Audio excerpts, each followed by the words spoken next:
Welcome to episode 63 of the Half Point Per podcast. I'm your host, Evan Riggs, joined as always by my co-host, Dalton Willie, and our producer, Johnny Pham.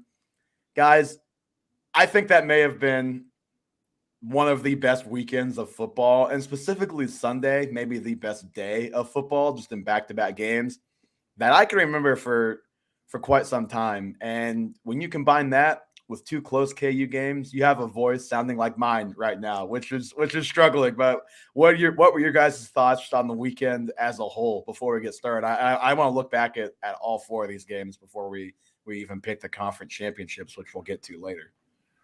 Well, I mean, absolutely insane. Every game came down to a field goal and a game-winning field goal at that. Crazy that three road underdogs came out on top, and the fourth road underdog was definitely well within striking distance. Yes, I would say so. Even crazier that after adding more teams to the playoffs, it turns out just letting the best teams play each other might be the best formula for NFL success. Instead of a week of piss poor playoff games that we had last week, we had a week of just exciting playoff games.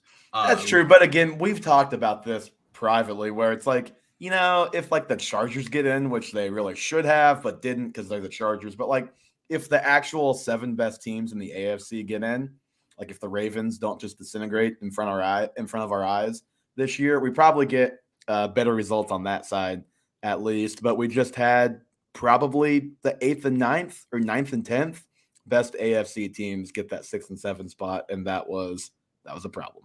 It was a huge problem. Yeah, but this week, probably one of the best weeks of football I'd ever seen.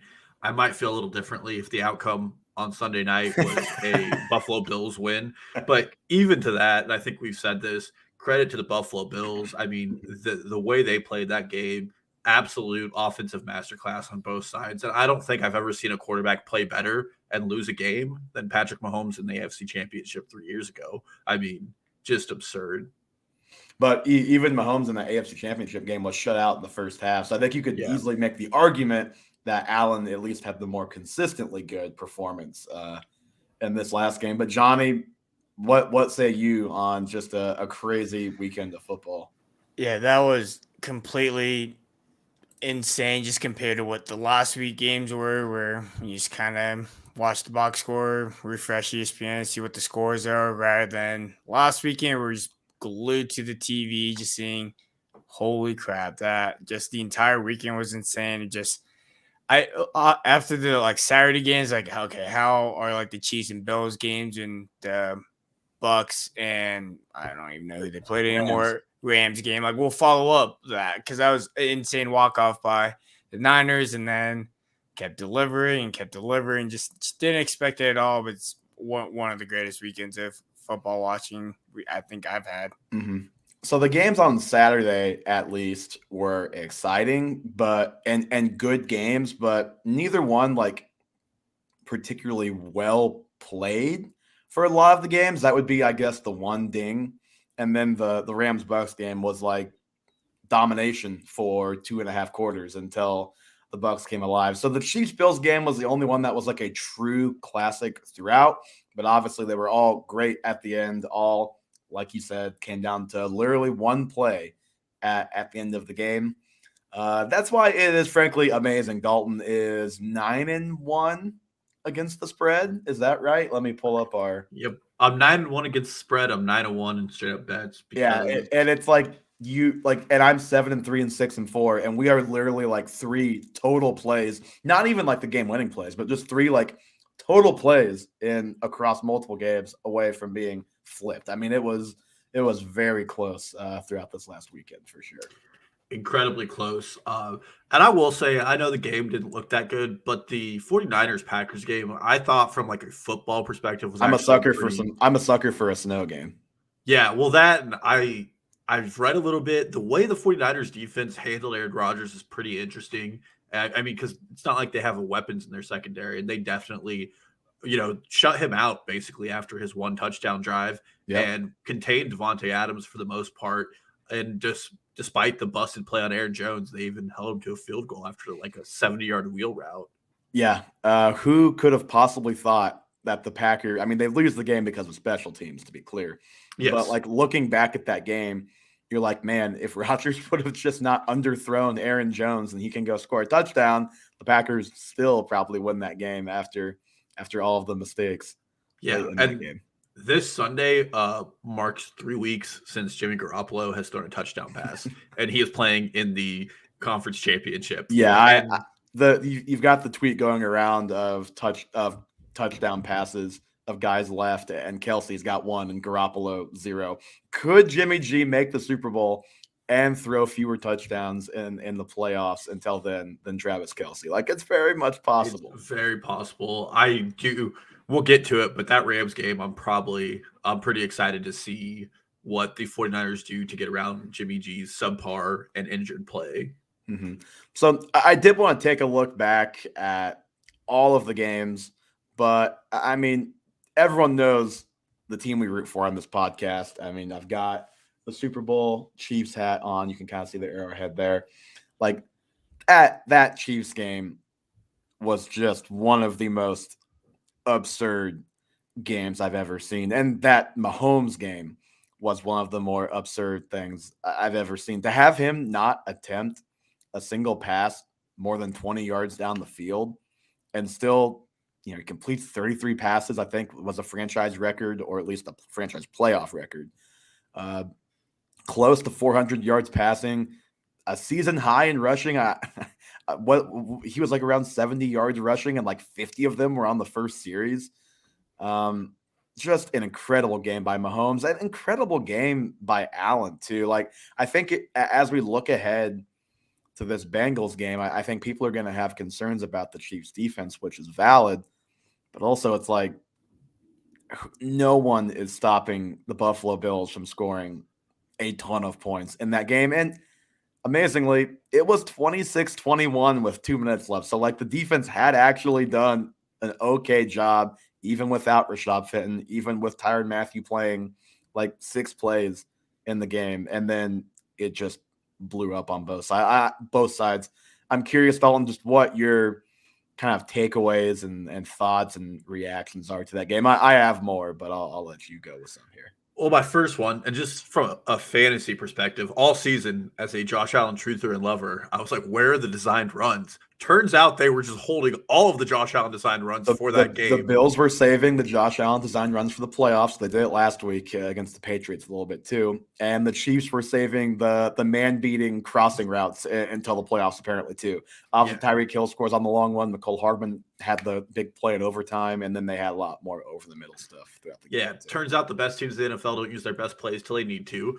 Sucks for us fantasy players because those best plays come in the playoffs. Mm-hmm. I mean, other takeaways, and I think this is a topic we're going to talk about. We're all probably going to be way too high on Gabriel Davis. Yes.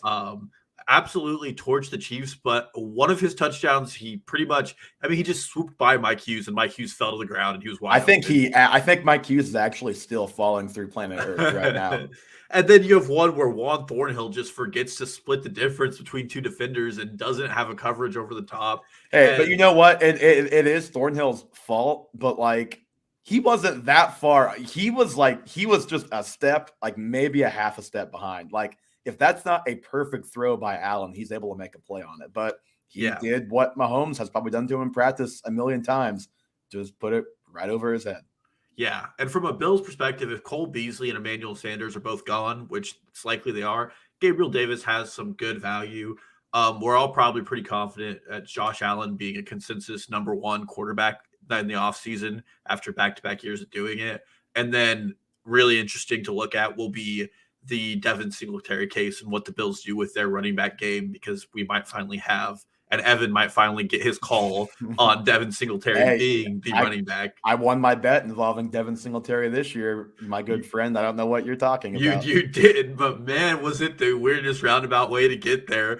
But yeah, this Bills team, kudos to them. Their offense was high flying, but Kansas City just did the things Kansas City does offensively. That first drive, I don't know if there's any other quarterback who could take over a drive like that. Mahomes just willed the Chiefs down the field. Yeah, the first third down of the game, he has an option pitch forward type of pass for a first down when he escaped an impossible looking pocket to escape, especially when you see it from the coach from the all 22, not the behind angle in front of, and you really can see all of the linemen coming free. And it's like, man, how in the world did he not get sacked right there? Which is a quality that we talked about today. Joe Burrow does not share with these guys.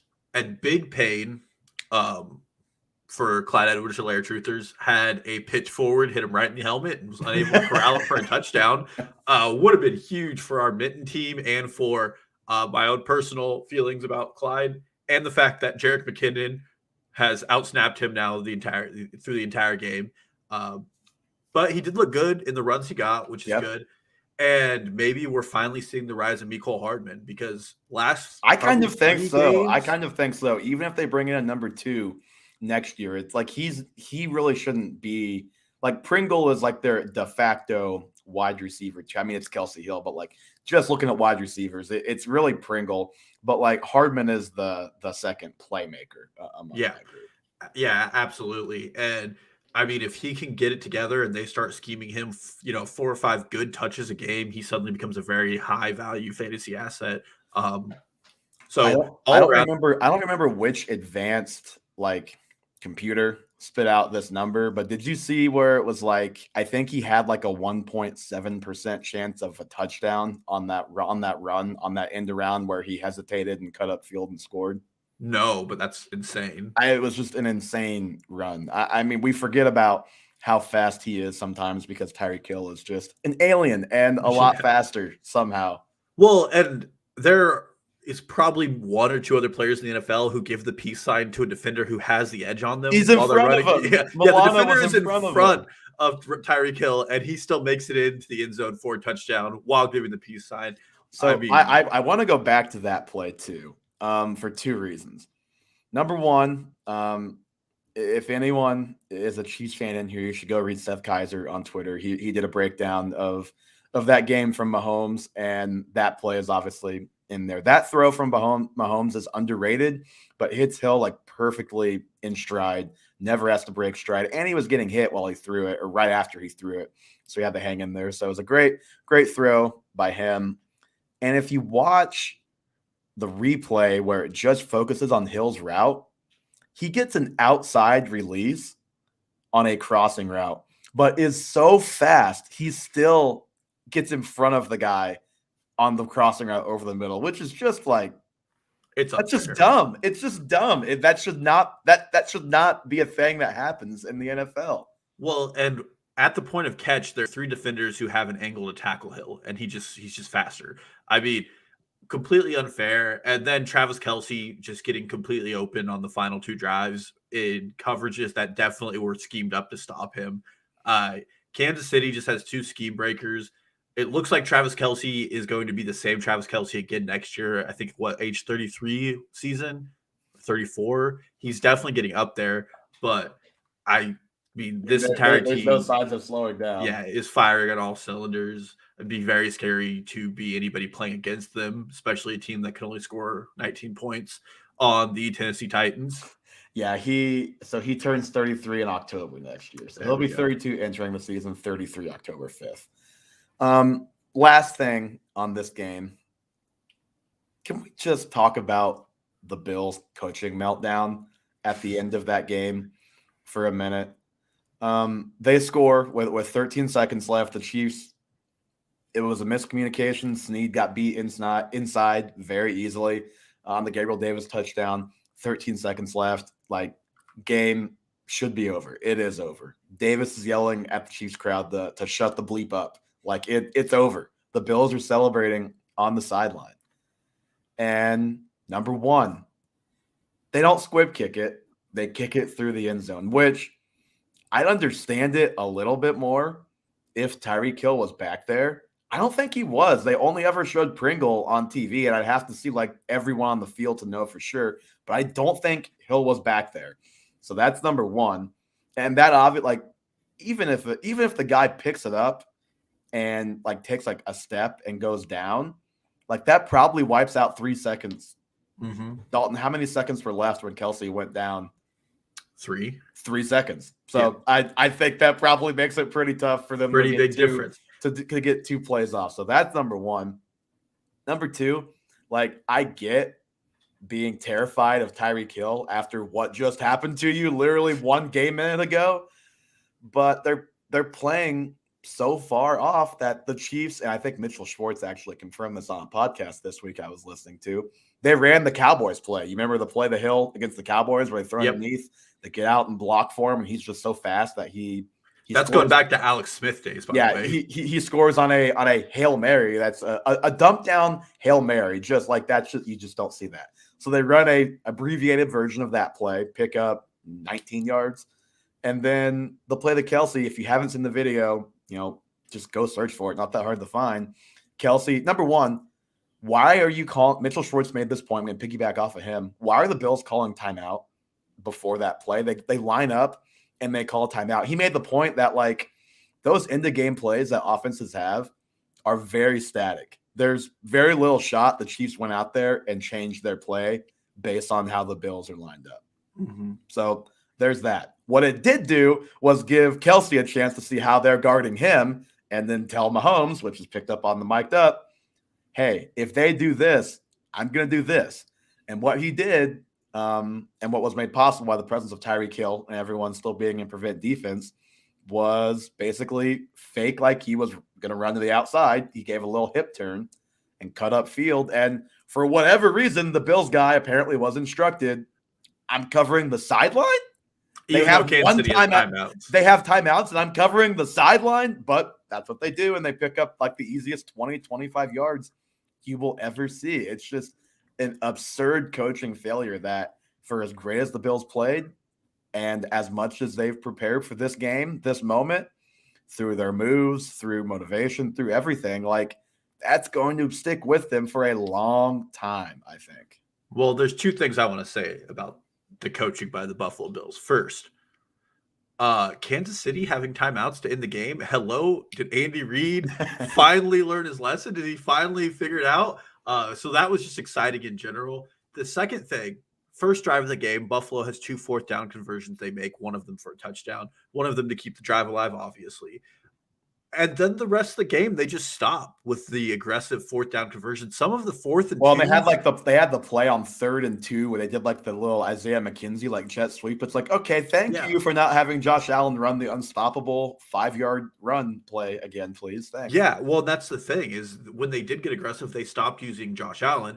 Kansas City did the same thing after the Tyreek Hill punt return, where we ran it twice, and then we ran an option to Kelce, on a speed option to McKinnon. With Blake Bell to McKinnon to the short side of the field. And we ended up kicking a field goal. And then just the 2 miscues on special teams by Harrison Butker.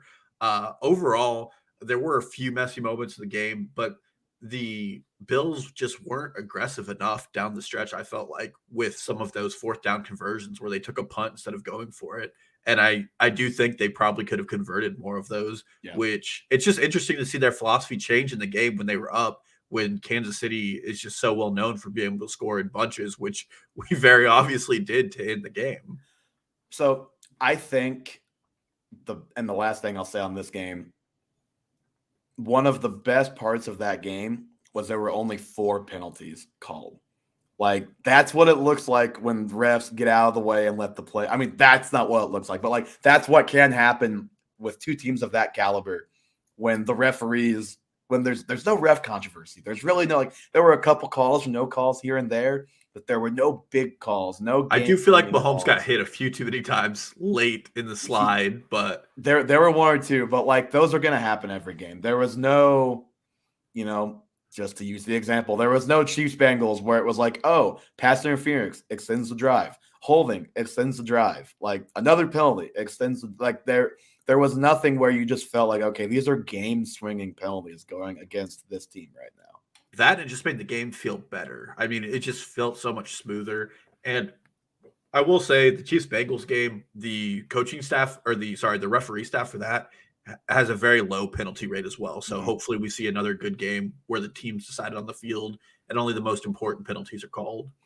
I lied. So last thing on this game, and it was a topic that I mentioned to you earlier today, Gabriel Davis, Stephon Diggs, Josh Allen, Devin Singletary. I'm knocking Dawson Knox off of this. I think I think we agree that he would be the fifth of any of these guys drafted with the way their roster looks right now. If they bring in another running back, then all bets are off, or something like that, right? But just with their roster right now, who do you think? What's the order of average draft position with those four guys next year? So Diggs is still first. I know he didn't have the best season, but targets wise, he was almost the same. There were just some pop plays he didn't have that he had 2 years ago, and that really, less TDs. He's probably due for some positive touchdown regression. So he's still going to be first, and I still think he has a reason to. I said this earlier. Josh Allen, I think, is the consensus right now, at least QB1. So he's probably next off the list. I'm not going to draft him that high. I don't think it's worth it with guys like Lamar probably going to be later. But I do think overall in ADP, he'll be second. Third, I think Devin Singletary has worked his way into the 3-4, like quote unquote RB dead zone. And I think he's next.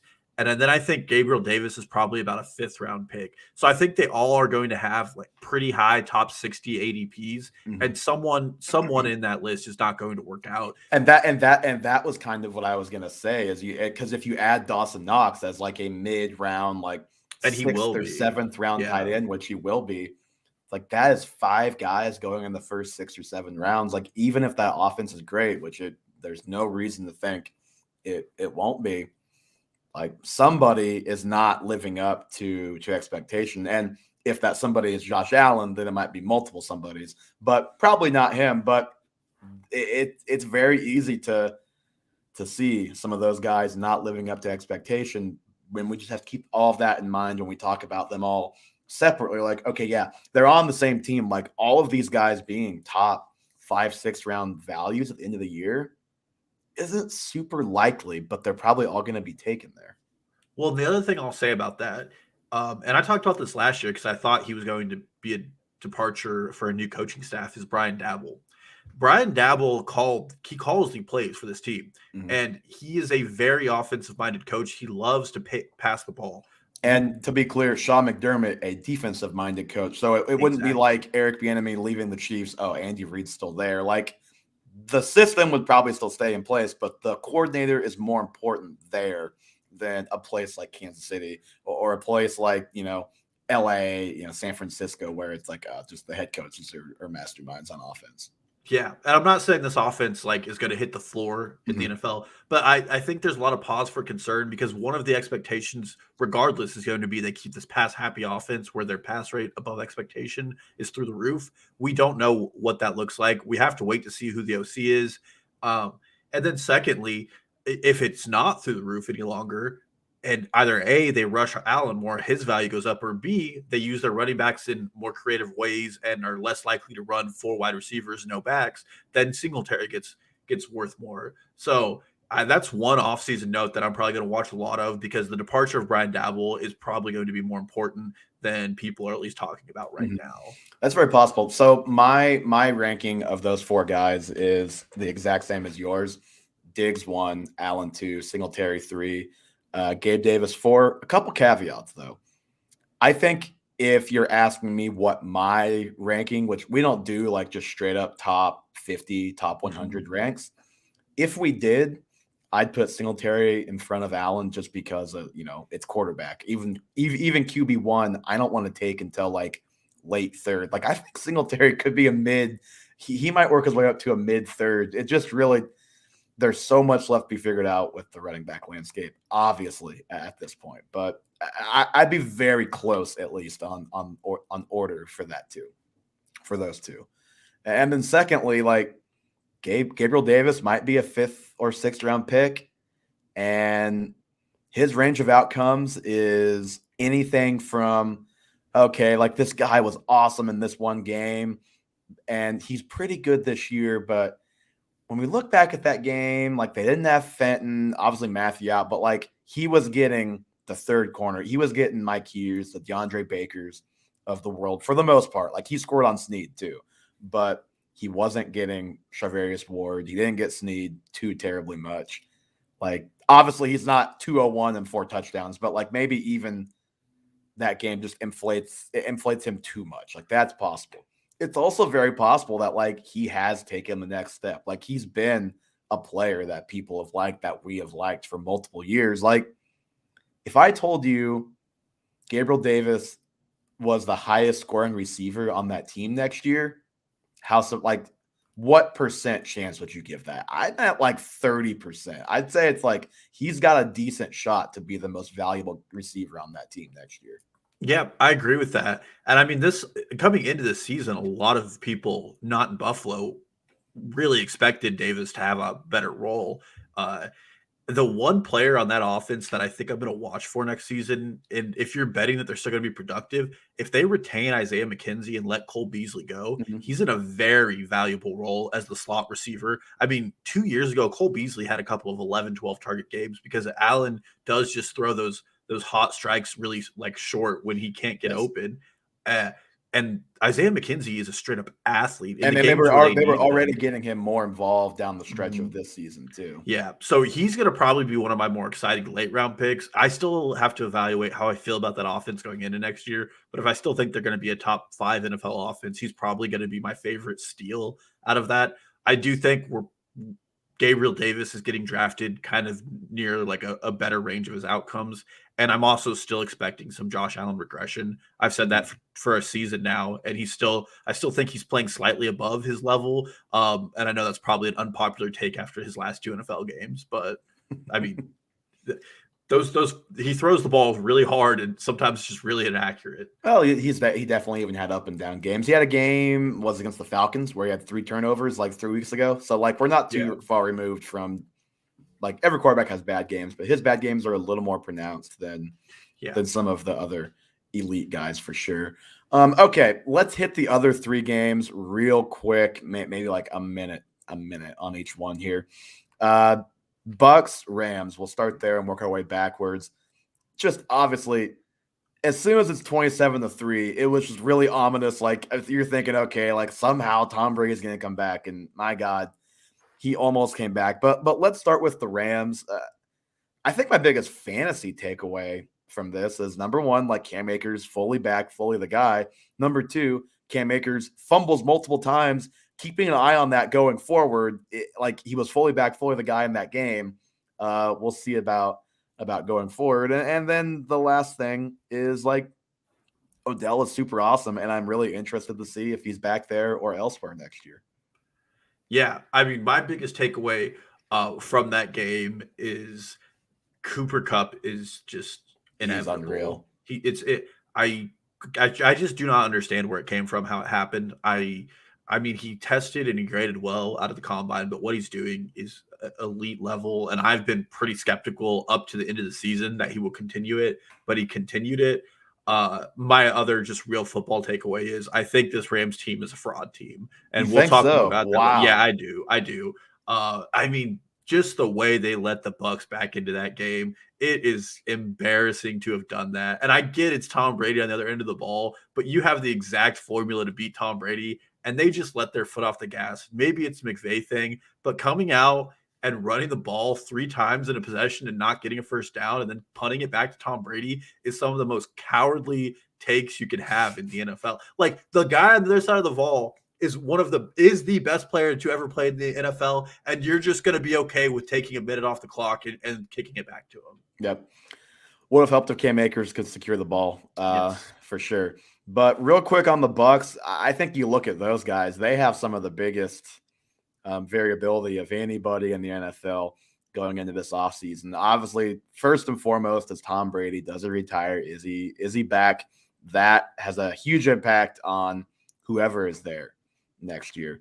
Whether it's Mike Evans, like I don't know if they can keep Chris Godwin. I really don't. I'm starting to think that Godwin is going to go elsewhere. I think his franchise tag is up around like $19 million next year. They've got other cap issues as well. I'm not sure they're going to be able to sign him to a longer term deal. So I'm not sure if he's back. I think he'll be fine no matter where he goes, as long as he has a fine quarterback. If he goes to like the Giants or something, all bets are off. But like Mike Evans, if Tom Brady's not there, who knows? And then like Leonard Fournette is the single biggest variable as far as value, because if he's back there, he's a top 12 to 15 RB next year. If he goes somewhere else, I have no idea what to do with Fournette. Yeah, I mean, if he goes somewhere else, it's back to me being fully out on him. And the biggest question, or what you're going to Leonard hear a lot of Fournette people. to Miami. You heard it here Oh, first. For those not aware, Evan keeps telling me that, and I am a Leonard Fournette dynasty owner, and I really don't want that.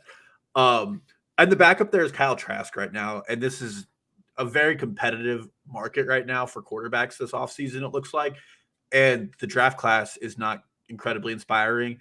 And I mean, Tampa's going to have like the 28th pick, I think. So it's not like they're really going to be able to get a quality quarterback. I know a lot of people, if Tom Brady retires, are still going to probably talk up Mike Evans because of all of his 1,000-yard seasons. And let's just remember, he had Jameis Winston behind the ball then. Not the greatest NFL quarterback, but a fantasy gold mine. The guy would just throw pick sixes like crazy, so they'd have to pass the ball. So, I mean, if Tom Brady retires, I don't know who they're going to put at quarterback, but it's going to be a rough couple of years in Tampa Bay if he does. Speaking of uncertainty, the Packers and Aaron Rodgers, we obviously already talked about. They come up very short against the Niners. And so obviously all eyes are on Rodgers and Davante Adams. What do they do? We all know that they had the matching Instagram stories with the Scottie Pippen, Michael Jordan, The Last Dance picture. So we'll see if that actually is true or whether or not they're back. Regardless of if they're back, that team is in a cap nightmare. Like they are right there with the Saints. So I don't know. Like Rodgers may just leave because they're not going to be able to compete next year for a championship. Did you know in his age 30 season, the Packers are paying Aaron Jones $30 million? I mean, yeah, I believe it because he's 27 right now? They just signed him to the last year of his contract, he's getting $30 million. It is absurd. And that's why you don't pay running backs. Absolutely. And I don't know about you guys, but I'm just out on this Aaron Rodgers free agency stuff. I just don't want to listen to it. I'm just going to wait. Every day, it's already a thing on Twitter where they're like, well, he's going to announce before free agency where he's going to end up. First of all, the Packers still have to trade the guy. Like, he's not just a free agent. If I were the Packers, though, I think I would be ready. I think it's time. Me too. But I'm just not going to buy it. Like, there's going to be a lot of offseason reporting about it. Like, I spent a lot of energy on the Deshaun Watson stuff last season. And you could be still spending your energy on that right now if you wanted to. So just wait to see where he ends up. And that's pretty much how I'm going to approach that. I am more interested in Davante Adams. I don't think the Packers can afford him. So that will be fun to see what team he goes to. I'm probably going to just rate him as the wide receiver 2 or 3, no matter what or where he goes. Yeah, I mean, obviously, again, with him, it's a little bit quarterback dependent too. He could definitely see a hit in value if it's not an ideal situation for sure. On the Niners side, I just I don't know. They're just such an interesting story because like if they win the Super Bowl, is Jimmy G back next year? I just don't know. Like it's very rare to have a team this deep into the playoffs where you just have they've got their guy, like they drafted their guy, and Jimmy G is not playing well, but they're still winning. And there's also the element of like, well, the Niners could very easily trade for Aaron Rodgers if they wanted to. And you know what? Brady could decide, I want to keep playing. I don't want to keep playing for the Bucs. Like, I just don't think I think our window is passed. Brady could easily go to the Niners if he wanted to as well. Like the Niners are just such an interesting team, and that's why their next game and more, if there is more, are very interesting to me. Dalton, anything there? I mean, the thing is they can't cut Jimmy. He has like a $15 million dead cap hit. It's a pretty big number this year, and then even next year, I think it's still a big hit. So he would have to be traded. I will say, it should be clear to everybody after the second half of the Cowboys game, he did get hurt, and he is playing hurt. And so I know there's a lot, including myself, are piling on this guy, but he is really like fighting out there. If they lost that game, it would have been, well, number one, because he wasn't playing well, but number two, you can look back at one play in the red zone where Kittle is open in the end zone. Jimmy throws the ball so late that Kittle can't even get there to make a play on the ball when the defender cuts it off and catches it. Well, that, and I mean, there were probably 4 passes he had that should have been pick sixes. Oh yeah. There's no power in his arm right now, and I think it's part of the shoulder injury he has. And I said this on Twitter to you guys. I do not understand why they don't just roll out like a triple option with Debo, Trey Lance, and Elijah Mitchell at this point, because Garoppolo is not getting it done. I'm saying all this, and I'm still going to pick them, but I'm monitoring the Debo injury. I mean, he's really going to be the guy to win it for him. That defense, though, they are playing so well in spite of a lack of talent in the secondary, which is really fun to watch. Mm-hmm. Yeah, they do a good job with the zone coverages of making it. I think they just had Rodgers kind of confused, quite honestly, which is really hard to do. Also, they didn't draft Aaron Rodgers, but he's given them 4 playoff wins. So congrats to him. I'm just saying, the guy that had the run out of the backfield to get them in the field goal range, Deebo Samuel, should have running back eligibility in fantasy football next year. Okay, Titans and Bengals. This was probably the least entertaining of any of the games. Obviously, still a good game and good finish. Dalton, I think the Titans have to do anything they can to not have Ryan Tannehill on their team next year. I mean, he was just so bad. And part of my logic for picking them was I admit I'm an idiot. I didn't think that he was going to cost them as much as Derek Carr did at the beginning of the game the previous week. And he did, between that and forgetting that the Packers special teams can just give someone 10 points at any time. Those were my mishaps this weekend. I mean, I think Tannehill's got to be on his way out of town if they can find a way. Well, they can't. This is similar to the Jimmy G situation. I think he's the 4th highest paid quarterback next year. Yes, it's bad. It's really bad. Very bad. It looked very good a year ago. It did. It looks very bad now. What I want to say about this game is, Mike Vrabel, you are stupid. Look, here's what upsets me. Derrick Henry's back. Derrick Henry very obviously is not back. Like, I credit the guy for the. He got weaker as the game went on. Yeah, and then Deontay Foreman outrushes him on 4 rushes. 4. Well, he had 1 long run, so it's a little even misleading. Then but yes, much better. Than every Derrick time Henry. He was in, I was like, oh, he looks pretty good. And the Bengals' rush defense is pretty good, and Deontay Foreman looked better on 4 carries. And more so than that, and I get it, it's Ryan Tannehill, but just continuing to run the ball, like getting 9 sacks and losing the game is one of the craziest things you can do. Yes. If you've ever played Madden, if your quarterback gets sacked 9 times, the other team is piling on you.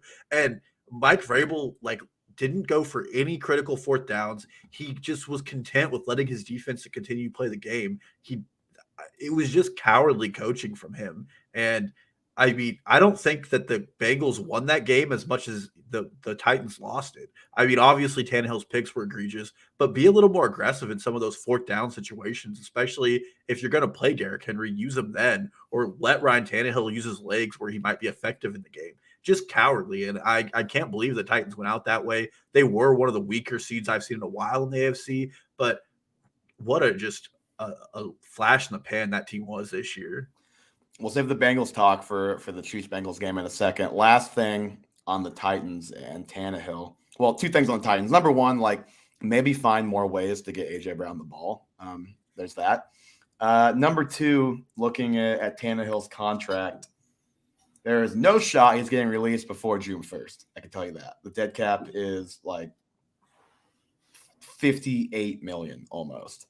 So not happening. And he's not getting traded before then either. But could he get traded post June 1? He has $9.6 million dead cap hit post June 1 trade, and then dead cap of about 18.9 in 2023. But they save $29 million against the cap. So for them, they could do it and talk themselves into it making sense. It's all about another team. And let me just say, there's going to be a lot of teams who are very upset when they miss out on Russell Wilson or Aaron Rodgers or Deshaun Watson. I could just see Ryan Tannehill being the Broncos starting quarterback next year. I could see it. That would be incredibly funny. I did not think about that. If they were to do that. Or the Steelers. That's another one I could see. I think the underrated quarterback who might end up on another team is going to probably be Kirk Cousins, if I were to pick my guess. But if any team trades for Ryan Tannehill, I'm taking the under on wins. I'm just going to tell you that right now, because he played at a hyper efficient edge this year until the playoffs and last year, and I just don't think that most teams have what they need to get that out of them. Mm-hmm. I agree. So, okay, let's move on to finally the conference championship picks. Hey, Johnny, do me a favor. Pull up FanDuel and check this line, because I pulled it this morning, and it was Chiefs -7. I think it might already be 7.5 right now. So we'll amend that if we need to. You mean the bettors learned their lesson on betting the Chiefs? I think it's going the other way. But Bengals at Chiefs. This is -7. It is still -7. Okay, so it's 7.5 some places, but not FanDuel where we're pulling this. So good. -7. I know we're all picking the Chiefs. We're all probably picking the Chiefs against the spread too, right? Well, Johnny didn't week 1, or the first game.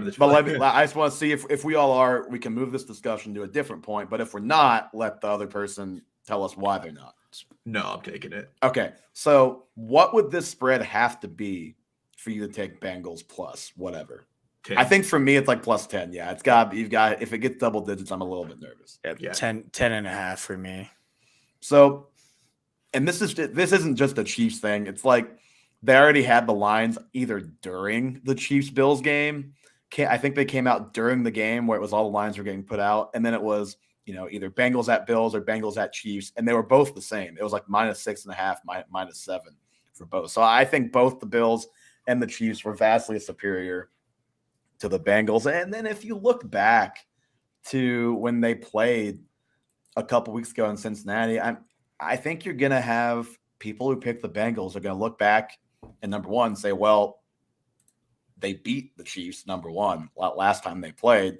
And even if they somehow lost that game, like they hung in there, they kept it close, which they certainly did. But as you've seen in the playoffs, it's a very different deal to beat the Chiefs in the playoffs and to beat them in the regular season, especially like they played them later in the year, but especially like October Chiefs, like the Bills demolished earlier this year. So that's number one. Number two, this game is in Arrowhead, not in Cincinnati. I think Arrowhead's going to make a big difference. And then number three, like just looking back at that last game, I mentioned the backbreaking penalties. There were so many of those, and just like there was a 3-minute end zone possession because of penalties in that game. 3 minutes for the Bengals. It started on the 5-yard line, and it was 3 minutes long. Mm-hmm. And the Chiefs should have still won that game because it just should not have gotten to that point. Here's how the Chiefs lose this game. They play very stupidly against Ja'Marr Chase again, single cover him a lot again, blitz again, and he goes off for like 200 yards. Like that is how I see the Bengals winning this game. And that's about the only way, because like I don't like if Joe Mixon and T. Higgins, but like I don't think either of those guys are going to hurt you like Ja'Marr Chase will hurt you if you're Kansas City. Like they're both very good players, but just the way that Chase can hurt you is just so much more devastating in my mind. And I don't see the Chiefs making that mistake. Maybe if they were playing I think if last game was a playoff game, I think Spags probably dials it back and makes adjustments mid-game. I don't know. Maybe they didn't want to unveil what the next coverage would be against the Bengals and against Ja'Marr Chase. I mean, it's probably going to be covered two high safeties, but they maybe just didn't want to give them that look against their defense. Who knows what the reasoning is? But as we've seen, coaches will hold things back in the regular season sometimes. Well, the first thing I'll say is we did allow 200 yards and 4 touchdowns to a receiver and still won a game this week. That is true. The second thing, and I think I do not mean to discount the Bengals. They're in a championship game. It's very hard to do. That being said, they played the Raiders, who I think everybody is pretty sure should not have been in the playoffs, and the Chargers should have been there. And secondly, then they played the Titans, who I think the majority of people, including the betting markets, were out on as a contender. The Chiefs still had a better chance to win the Super Bowl than the Titans, despite a first round And the bye. Bills, I think, did too as well, or it was Yeah. very close at least with the Bills and the Titans. And to that point, it's not just that they played those teams and got an easy road. They have not looked particularly good in either game. Now they've managed to win, which that's really all that matters at this point. But if you're trying to predict things going forward, I picked the Titans to win that game because the Bengals did not look good against the Raiders. If Tannehill doesn't throw 3 picks, or even if he just throws one less pick at the end of that game, the Titans easily could have won that game. And I just haven't seen what I would want to see out of the Bengals to pick them to win, cover, let alone win a -7 line in Arrowhead next week. I mean, how many times have the Chiefs played an AFC playoff game decided by less than 1 touchdown? You have the Bills overtime game And the Patriots loss.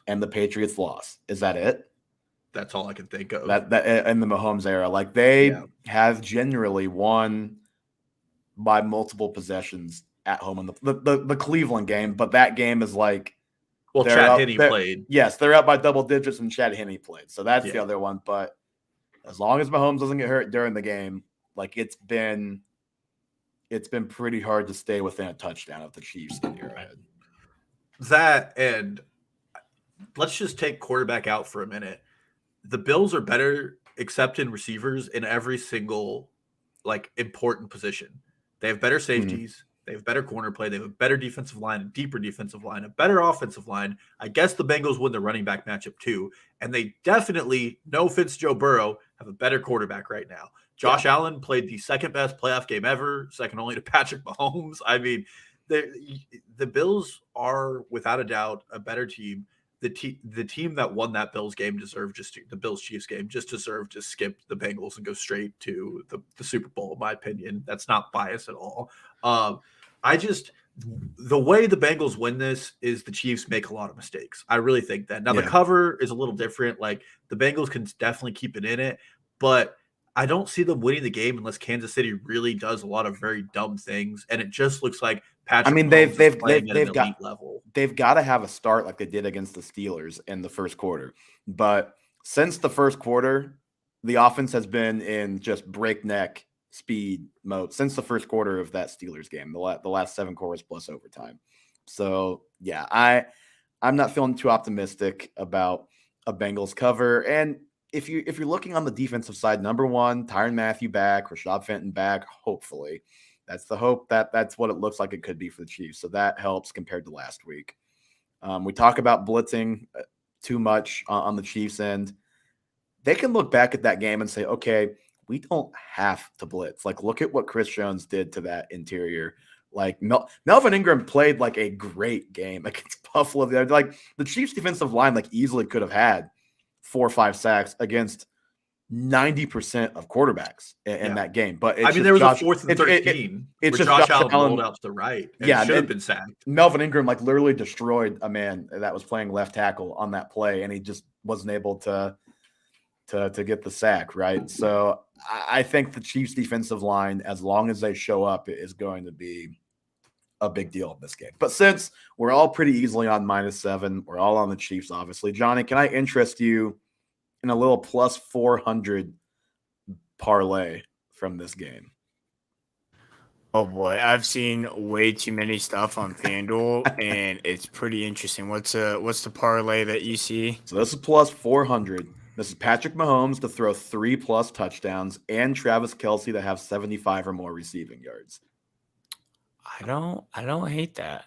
Mahomes has thrown 3 or more touchdowns in 6 of his 10 playoff games. One of them where he did not was the first one against the Colts, where they had no passing touchdowns. It was just all rushing that day, even though he had like close to 300 yards. The other was the first Super Bowl against the Niners. Another one was against the Bucks, where obviously they had no touchdowns. And then the other one was against the Browns, where left the game injured. So, like, if you take away the injured game and the Bucks where there was just no chance, it's like a 75% shot you're going to get 3 touchdowns from Mahomes. I just placed the bet.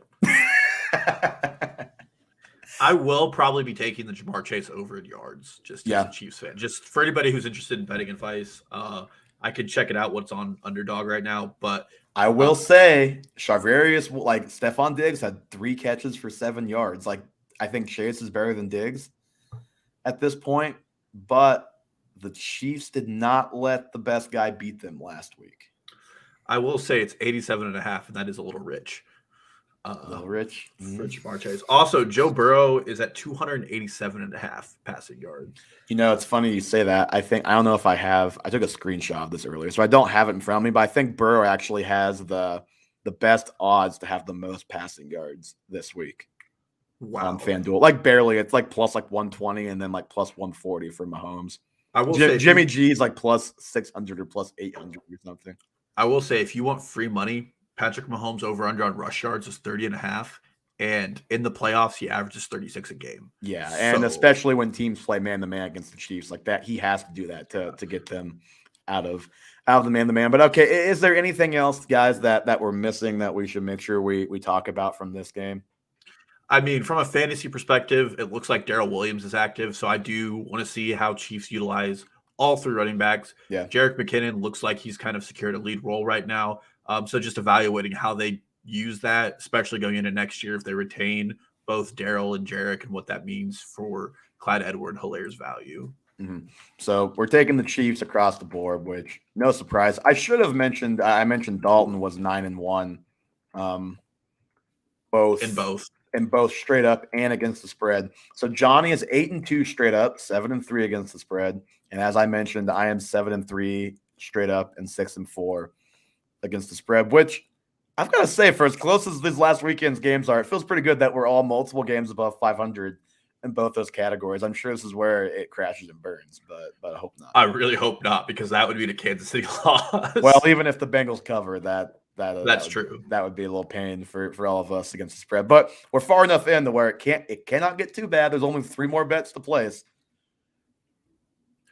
Yeah, I mean, it could probably get worse for me because this is the best it's going to get. Yeah, and I know I'm picking a road underdog next. So, okay, that road underdog, Niners at Rams, road in parentheses. Have you seen the effort that that certain Rams people are going through to not have the Niners people get tickets? Well, and I wanted to talk about this because the Tennessee Titans did the same thing. And they limited resale within the last 24 hours of the game, and then you had to be within the zip code. Yep, what the Rams are doing is I think it's within 100 miles. Yeah, which somehow very conveniently excludes San Francisco from the Los Angeles metro area. And I mean, doesn't that feel really like illegal from the NFL perspective that they're restricting ticket sales to benefit their home field advantage because no one in Los Angeles is a real football fan? I mean, well, and it's not even that. It's like, this is kind of what you get when you charge $1 million for season tickets, and you get all of the rich people who don't really care that much about the actual team. They just want the season tickets, and they see a playoff game. They're like, okay, I can make all my money back right now by selling my ticket. Let's do that. Like, that's how you get what happened to them. And these tech elite in San Francisco just have all of this money that they're just, with these NFTs and these crypto dollars, they're just doing whatever they want. No, I think it is incredibly I think it's our first NFT drop on the podcast. It is. It's incredibly underhanded, I feel like, and kind of just like poor sportsmanship in the name of the sport. Well, I think Whitworth, is that the name of their left tackle? Whitworth. Yeah, Whitworth. His wife put out like a tweet or something where it was like, "Hey, if you're gonna sell this ticket to a Niners fan, please don't. I will buy your ticket from you." Like that's how desperate they are to keep the Niners out of the stadium. Yeah. Well, and if anybody remembers Week 18, in a big and important game, the Niners outnumbered Rams fans and made it difficult for Matt Stafford to make calls to the line. It was so loud in SoFi. And you're talking about a big and important game, and it's funny to look back on that now. Like, the Niners probably should be dead. They should have never made the playoffs. They should have lost that game. They were down 17-3. They were down, I think, 24-17 with less than 2 minutes left. and they were punting from their own end zone and still came back and won that game in overtime. Yeah. One last thing on the tickets, I will give a little shout out to Matt Stafford's wife. They're so expensive. She's offering to buy them. Shout out Matt Stafford's wife. Yeah, Kelly Stafford. Sorry. But she's offering to buy tickets for teachers and then healthcare workers and EMTs and firefighters. So that's very nice that someone's doing it. Probably not nice that the most expensive city in America makes America's sport one of the hardest things to see. Okay, so for the actual game, it's Rams minus 3.5. I have yet to make up my mind on this one, to be frank. I do know the Rams have lost 6 in a row to these 49ers. The first time they played, it was like, okay, I guess the Niners can just run outside zone run, halfback toss 35 times, and they will get 8 yards every single time. And then obviously, I just mentioned the last game was a lot more up and down, a lot more 50-50. It just kind of seems like the Niners have their number, but I think I'm not sure if the Rams are a fraud team like you think, but I do think they got the Bucks in a great spot, obviously, with a banged up offensive line. Well, I'll start with the Niners. I'm picking them. Okay, I'm picking them to win and picking the points, so to speak. Mm-hmm. But I would feel more secure about this if I could see a Thursday or Friday practice report, because people like Trent Williams are limited in practice. His X-rays came back clean, so at least that's the good news on. But watching him limp when he has to match up against Aaron Donald is scary. And then Deebo, and Von Miller, with the way Von Miller's been playing great, played awesome against the Bucs. Yeah, and then there's Deebo, who is injured, and Elijah Mitchell, who's injured, and then of course Jimmy Garoppolo is going to be playing injured, it looks like. With that being said, I absolutely, positively do not believe that the Rams are a team that should have made it this far. I know that's probably a hot take, but when it comes to the football they're playing, it's just not clean football like we've seen from the Bills and the Chiefs, for one. Even the Bucs, until they had the injuries, they're winning games really ugly, and their coaching staff is making really poor decisions. Like the route trees that are being given to Odell Beckham just are route trees that aren't like helping his skill set. He's still making plays, but they're running him on like long go routes on like 2nd and 10s.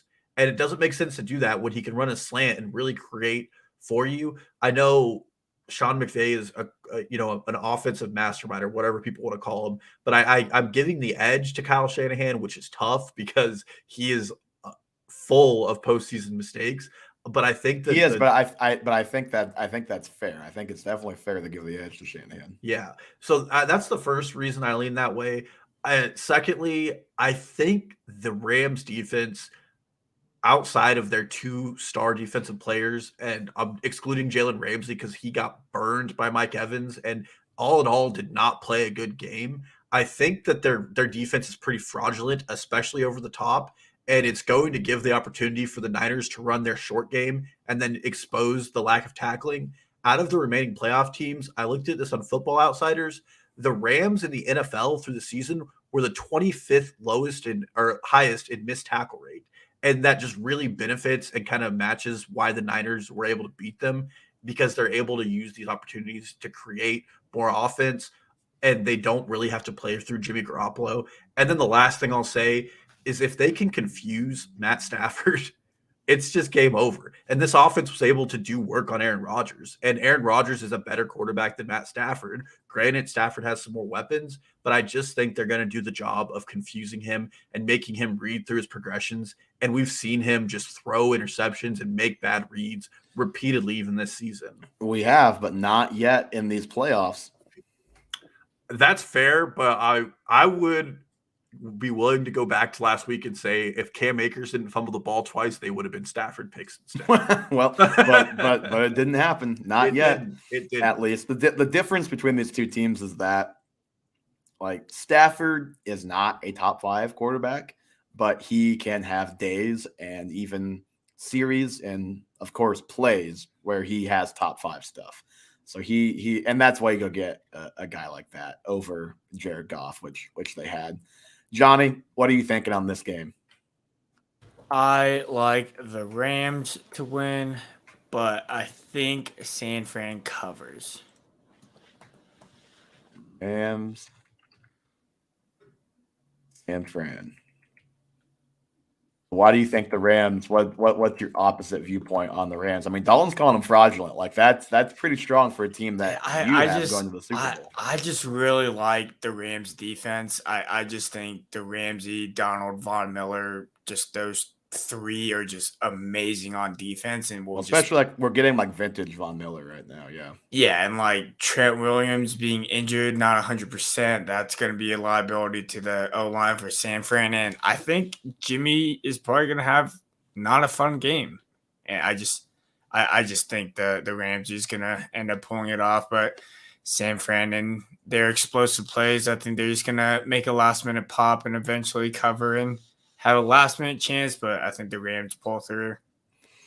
I'm picking the same as you, Johnny. I'm taking the Rams to win, Niners to cover. I think this is a field goal towards the end of the game type of game, regardless of which way it goes. But I'm taking the Rams here. Obviously, I know they've lost 6 straight times, and I've really been thinking, like, trying to figure out, like, why is it that they just cannot beat this team? And I guess it's probably because the Niners have always had a good offensive line and have mostly kept their quarterbacks clean with a good running game and quick throws and stuff like that.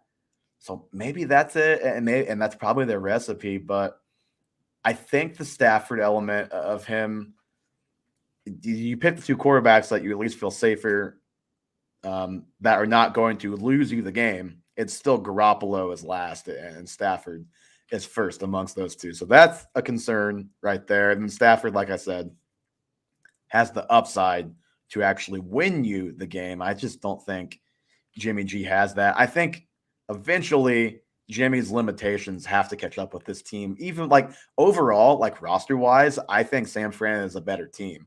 And if they had like a Deshaun Watson or like, I don't know, even, Joe Burrow. Like if they had a very good but not the best quarterback on that team, they are a Super Bowl team.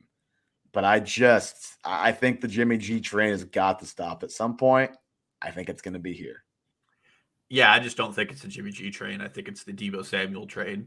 It is. It's not the Jimmy G train, but like eventually Jimmy is going to have to do something to keep that train going. And he's going to have to do something more than hitting George Kittle on a 5-yard slant that he takes 15 yards. Like they're so scared of Jimmy G that they ran the ball on 3rd and 7 when they had to get yards to kick a field goal. Because if they didn't against the Packers, they're on like the 38, 39, 40-yard line.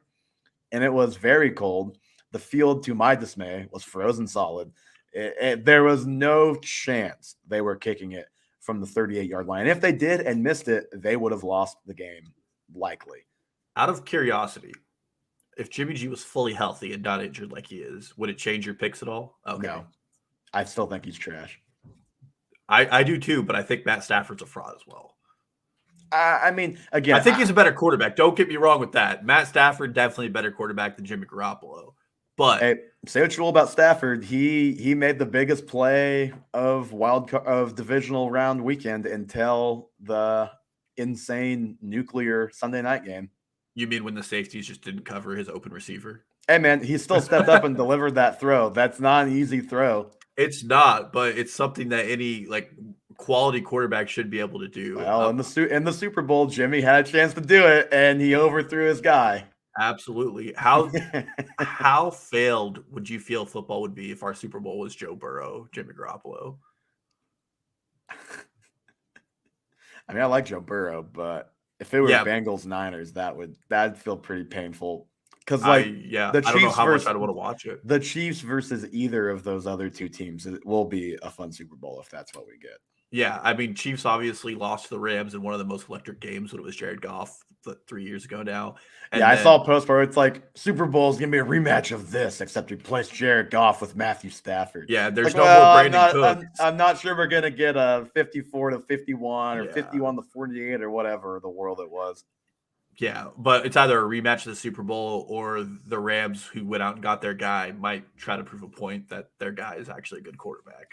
What worries me and what is making me pick this as a close game and Niners cover is I do think Shanahan's a better coach than McVay. I think it's close, but like I feel like McVay's deal is that he isn't great like adjustments. Like he's not a great adjuster. Like I know back when they had Goff, they had to be pretty one dimensional.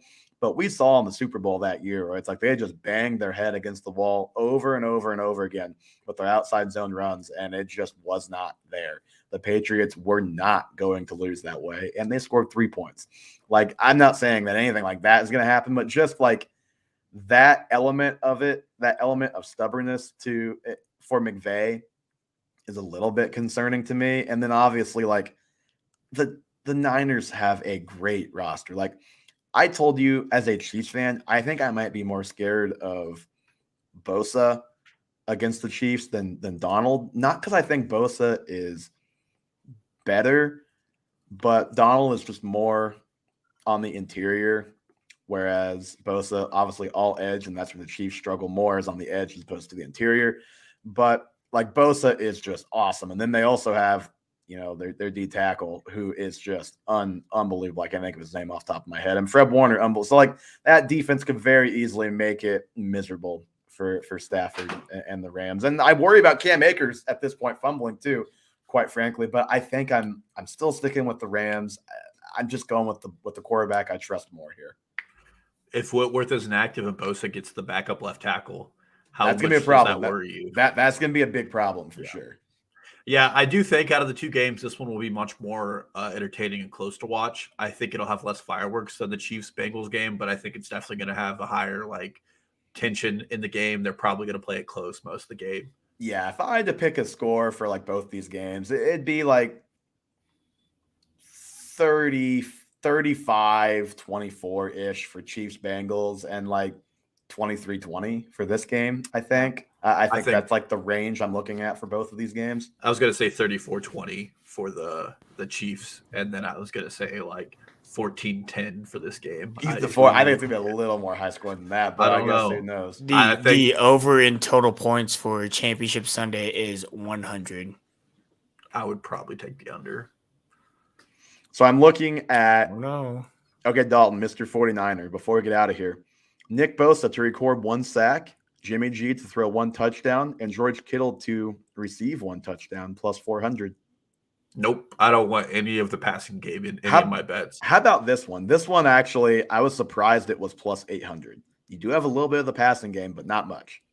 Deebo Samuel to have 1 receiving and 1 rushing touchdown, plus 800.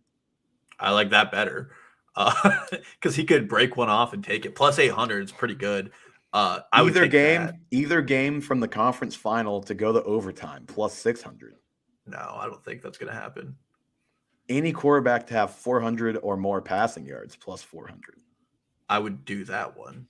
I think Mahomes and Burrow have that. I don't know about the other game. So I've got a couple more. Oh, okay. So 2 more that are long shots that I really want to throw $5 on. Any offensive lineman to have a receiving touchdown this weekend is plus 1,200. Well, we did lose to the Bengals, and Andy Reid has a tendency to be like, how do you like them apples in payback games? So, I mean, Nick Allegretti or someone else getting a touchdown is not out of the potential range of outcomes for the Chiefs.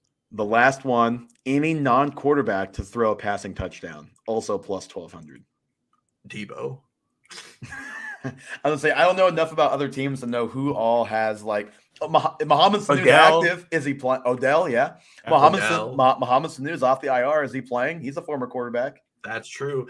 I also would say on the lineman one, I wouldn't be surprised if Whitworth plays. This has to be his last season, right? If McVay, if they're up enough, doesn't try to scheme him one, give him a touchdown to end his career before he loses in the Super Bowl to Kansas City.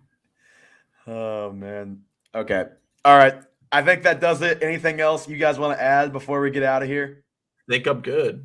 All righty. That is going to do it for episode 63 of the Half Point Per Podcast. We shall see if the betting and just straight up luck continues for this podcast after this week. Follow us on Twitter, Instagram, TikTok at Half Point Per Pod. Subscribe to the YouTube, obviously, if you're here. If you're watching at any point on YouTube, just click the little subscribe button. And if you're looking us up, just search Half Point Per Podcast on YouTube. And of course, listen to us anywhere you listen to podcasts, Spotify, Apple Podcasts, anyplace else. Leave us a 5-star review on iTunes and Spotify. And we will be coming back to you with a Super Bowl preview and a quick look back at these games next week.